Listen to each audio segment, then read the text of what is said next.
தற்குறி கூட்டம் சொன்னாங்களே, இப்ப அந்த கூட்டத்தை என்ன சொல்ல போறாங்க? ஜெயிச்ச கூட்டம்னு சொல்லுவாங்க.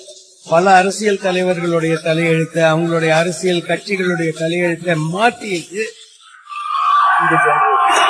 லாஸ்டா நான் பார்த்தது மரீனா பீச்ல ஜல்லிக்கட்டுக்காக ஒரு போராட்டம் வந்தது.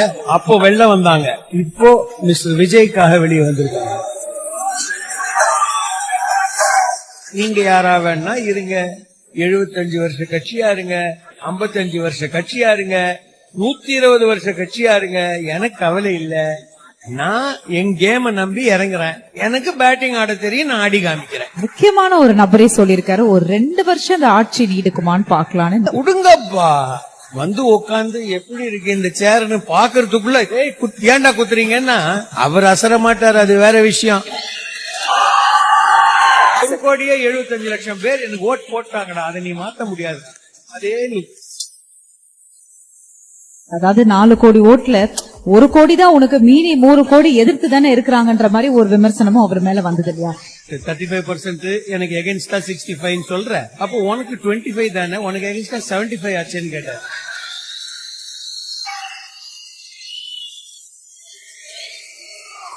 ரன்னிங் ரேஸ் வந்துட்டு யாரு முதல்ல வந்து வைக்கிறானா அவன் தான் ஜெயிச்சான். பின்னால இருக்கிறவன் அரை செகண்ட் இருக்கலாம், பட் நீ நம்பர் 2 தான்மா. மெடல் இவனுக்கு தான். போக்கர் ஃபேஸ் எல்லாம் இப்படியே பாத்துட்டு இருக்காப்ல. விஜயகாந்த் தான் பண்ணிருப்பாரு, நின்றுப்பாரு.